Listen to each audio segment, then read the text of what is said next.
Well, hello, guys and girls. It is Sunday night rant time, and I'm coming to you from my hotel room here in Athens. And it is let's have a look at the time. It is 1:30 p.m. here on Sunday in your time. If you're in Australia, New Zealand, it is if you're in New Zealand, I think it's 10:30. If you're in most parts of Australia, it is 8:30. And we have got a great rant on today. Hello, and Mole, how are you going? While you remind me of hello, Tanae, Jane, good to see you, my good friend, and commiserations on the death of your grandfather, Luke. Hey, how are you? It must have been a hot day in Sydney because, yes, Dimmy, I've been in the sun and I go brown within 48 hours. Hello, Sean Newman from the UK. Let's get the show on the road. Let's get the show on the road here today, guys and girls, because we have got a great rant. Marcel from the UK. Everyone, we are going to talk to you about the sad reality about what's happening in real estate in Australia and New Zealand at the moment. In summary, let me just tell you what is in fact actually happening. I'm just going to give you, I've written down a few notes. Right at the moment, in real estate in Australia, we're seeing, and New Zealand, we're seeing real estate agents leave the industry on a weekly basis. So every week we hear of another salesperson in the area that has decided to exit out of real estate. Hey, Kim Hamilton. We're seeing real estate offices barely surviving. And how do we know that? We know that because there are a number of real estate clients who are struggling maintaining their payments to the big portals. You know who the two big portals are? We know that taxation and superannuation are challenging payments for current real estate owners who have had tough times to pay. This is all anecdotal, and this is all stuff that's coming to me via various franchisors, various salespeople who've had their super affected, and the fact that there are some real estate offices that have got difficulty to have their listings up on portals because the agency hasn't been paying the bill. We're seeing a few real estate agents have mental health issues higher than ever before, and that doesn't surprise me. Hello, Sanjay, still pumping from your event about a week ago. We've got one of my real estate clients, Shari, who did a great presentation at ADREC. He had a picture of a phone in his presentation 6 times. Pick up the phone, it says. Pick up the phone. No, Paul, my hair's gone whiter. It has, but my skin's gone browner. Agents are brand swapping. So agents are brand swapping. Some real estate agents are sort of saying, shit, maybe the problem's my brand, and they're leaving offices and they're joining another office, or they're not saying that the brand's a problem, they're saying that the principal's a problem. We're also seeing some real estate agents that are going off and creating new income streams. Like there's a lot of real estate agents that have decided that what they'll do is, try and make some money doing sales training because they're not getting money out of commissions, and they're doing sales training. We're seeing real estate agents totally perplexed. Their social media strategy is like a fruit salad. There's no strategic intent to it. We're also seeing real estate agents bullshitting about their figures, exaggerating their figures, lying about their figures. Now, why would a real estate agent lie about their figures? Sure, it will make them feel better talking to another agent. It won't actually make their life feel better when they're actually paying their bills. It will give them more self-esteem on the outside, but more depression on the inside. And realistically, like, all you've got to do is go to the Just Sold section of realestate.com, and you can actually calculate roughly how many sales a real estate agent is doing. So this thing about bullshitting about numbers, you've got to let go of this addiction of trying to impress other people about your numbers, because the numbers are out there, and at the end of the day, the most important document that you have in real estate is what I believe is a document you're going to get in the next few days. It's called the group certificate. Now, the group certificate does not bullshit. The group certificate is a document that tells you the truth about the value that you provided into your marketplace over the last 12 months. That is what the group certificate is. And by the way, if you need any form of motivation before you go off and enroll in any motivation course, may I say that you should start off with ambition. And what's the great way to get ambition? Look at that damn group certificate that you're getting from the tax office that will tell you how much income you actually made. And we're also seeing another strange thing, and that is that there is a small group of real estate agents that are growing their numbers incredibly. I mean, I've got real estate agents that I'm working with. You know, Tane has told me his target is 150 sales, and he has a 90% probability of achieving it for the 12-month period. Now, that's outstanding. 150 sales. I've got, clients like Shari, who I'm, going to be speaking at a conference here. It just ended up while I was in Europe. I thought, I'll just come across the road to Greece, chill out a little bit, hang out with my mum, take her to Israel, and, tomorrow I'm going to do a short session on leadership, but it's for Barry Plan. And one of the clients I've got there, Shari, who I think is online right now, 230 sales in the year. I don't think there'd be anyone that would make more sales than that in Australia. So today's rant is going to talk to you about using the mobile phone, because I believe that too many real estate agents haven't got the proper methodology and haven't been given the proper guidance on how to use a phone. So let me run through the 7 phone calls you need to be making in real estate. So here they are. The 7 phone calls you should be making. And hey, and before I go on to the 7 calls, let me just give you some few basic rules. Rule number 1, never ever fucking ring anyone unless you leave them smarter at the end of the phone call. Does that make sense? You never call anyone and actually say nothing to them. Like, hi, I'm just calling to touch base, or I'm just calling to check in, or I'm just calling just to see how you're going, right? I think consumers are time poor. I think consumers are highly educated.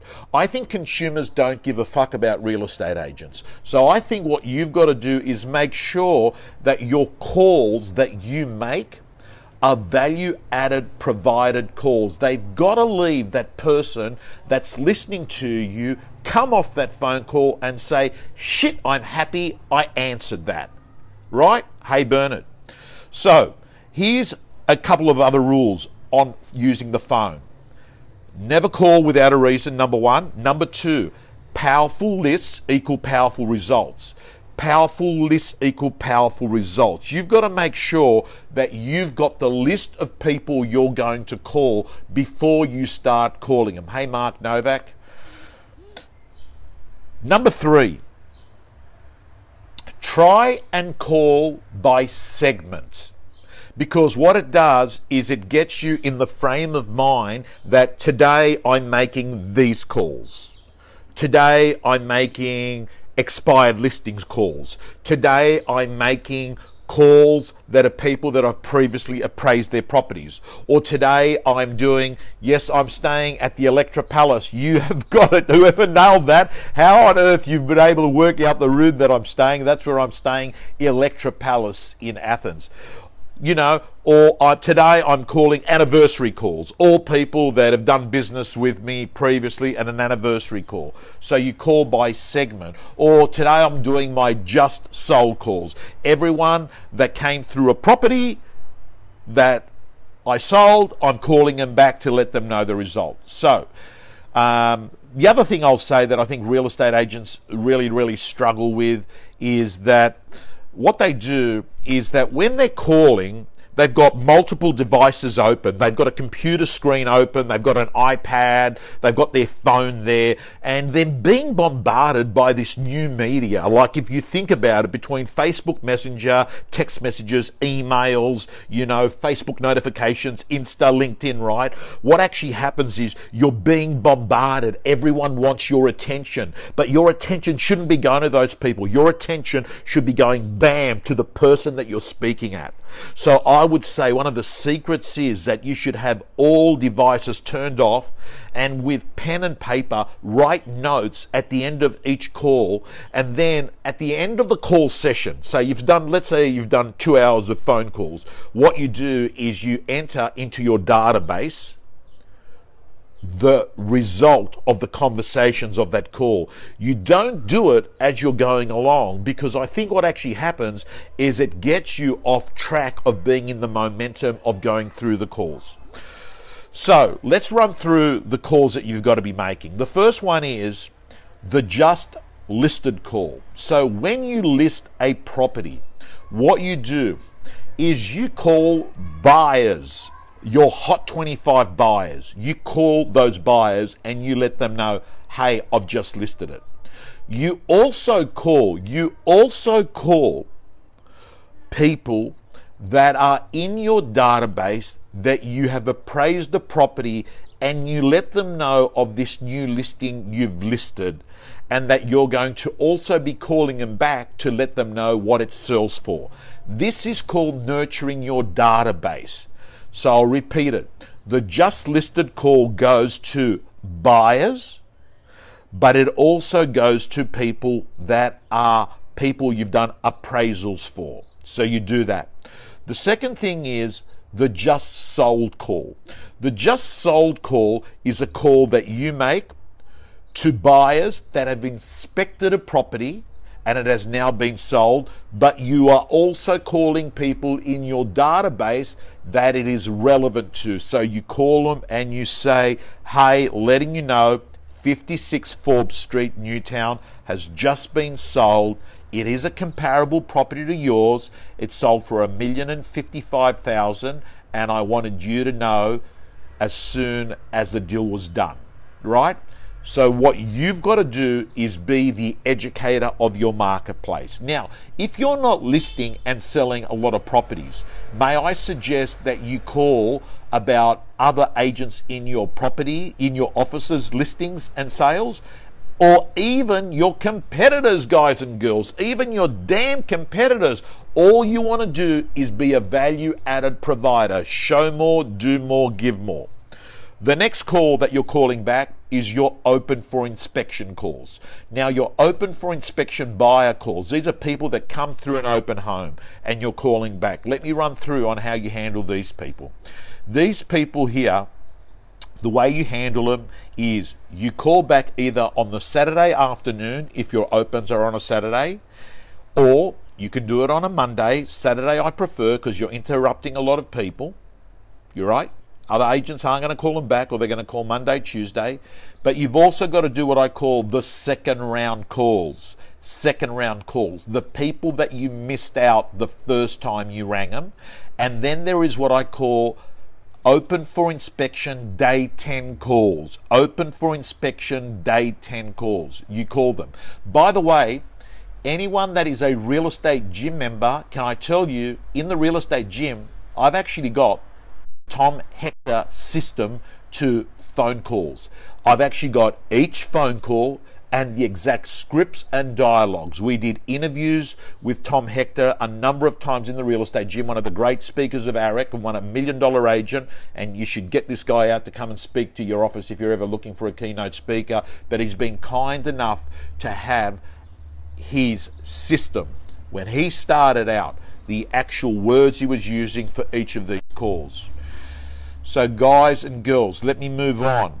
Anniversary calls. Anniversary calls is the next calls you've got to be making. Anniversary calls. Anniversary calls are people that have bought a property off you 2 years ago, and you're calling and saying, hey, I just want to give you an update on what the value of your, it's like an updated check, an updated quote of the value of the property. And then the last call that you've got to regularly be making is the price alignment call to your current vendors, right? The price reduction, some people call it, I call it price alignment. So these are the phone calls you're constantly going to be on. So let's go through them. The just listed, just sold. Open for inspection callbacks. First round, second round, day 10. In addition to that, anniversary calls. Also, if you're an auction agent, auction invite calls, inviting people to auctions. I didn't cover that one. And price reduction calls. You need to be doing that.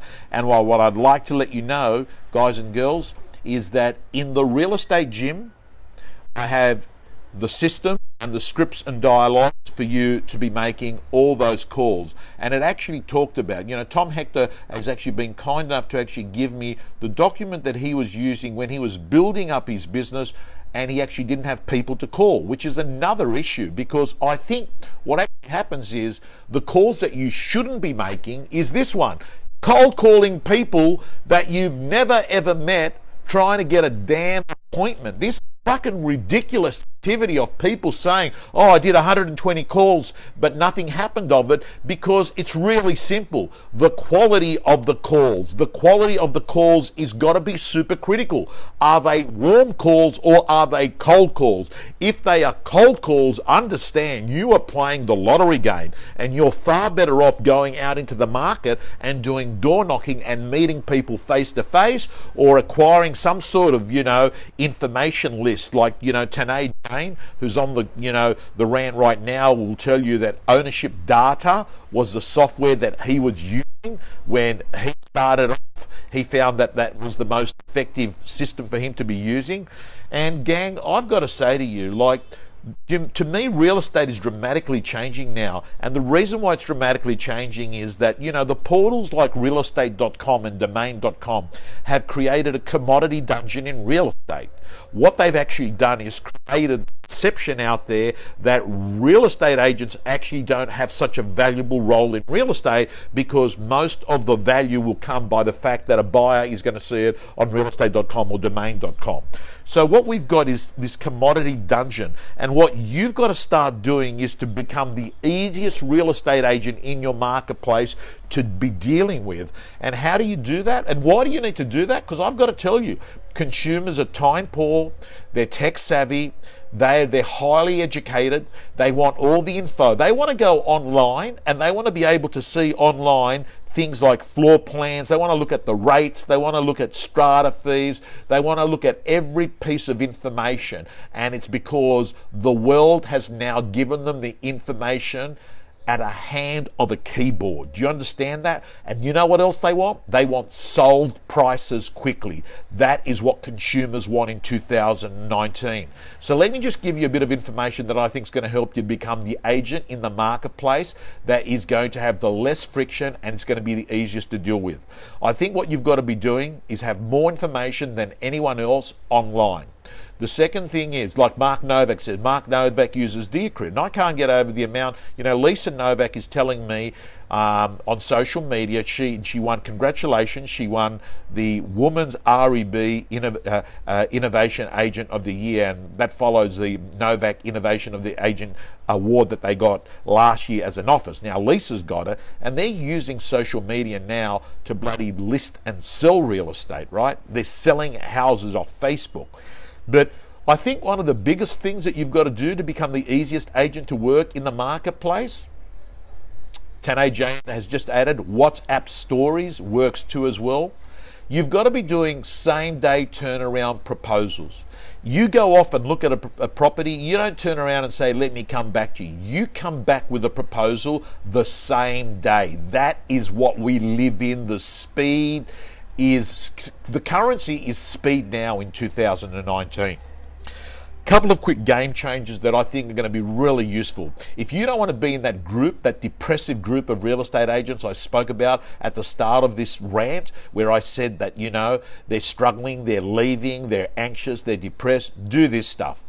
Start using ghost voicemail like Tricall. You'll find it's super cost effective. The next thing is, start using documents like DocuSign or Adobe. Stop fucking running around for 2 hours getting some paperwork signed up when you can actually send it in an email. Next thing, reviews. You've got to have reviews from your consumers on REA, Google, Rate My Agent, and Facebook. We live in a world where the consumer is interviewing you right now. While you're watching this rant, they're sussing you out. It is called a digital and social interview. In addition to that, guys and girls, the power of WhatsApp as a communication real-time tool in your office is incredible. The power of WhatsApp of being real-time vendor feedback to your vendors. Every listing should have a WhatsApp group set up between you and the vendor. And gang, I'm just going to say to you, like right now, you've got to more than ever have a belief in your head that the future can be better than the present. That's the attitude you've got to have. And I've got to say to you, you know, there are two things that I've learned incredibly from my 3 bouts of illness, 3 bouts of chemotherapy in my lifetime. Here they are. Here are the things that I've learned. Number one, I've got to tell you, I'm not fucking scared of anything. I have to tell you, I'm not scared of anything, right? I'm not scared of a single thing. And I think it happened the second time I got illness, because I realized that, you know what, you can lose everything in like no time, right? You can be terminal, and I've seen it with my own brother, right? So I have to tell you, I don't fear anything. I don't fear anything. So that's one of the things that I've learned out of illness. The other thing that I've learned out of illness is that you've got to have 2 important beliefs in your life. One is that your current situation is not going to be permanent, and that you have the power to make it so. I have found that those 3 things, not being fucking scared of anything, that the futures are going to be better than the present, and that I've got the power to make it so, as incredible in shaping the direction of my life. Incredible in shaping the direction of my life. And I'm going to say to you as I finish off this rant that here's a couple of tips that I think are going to be extremely useful finishing off.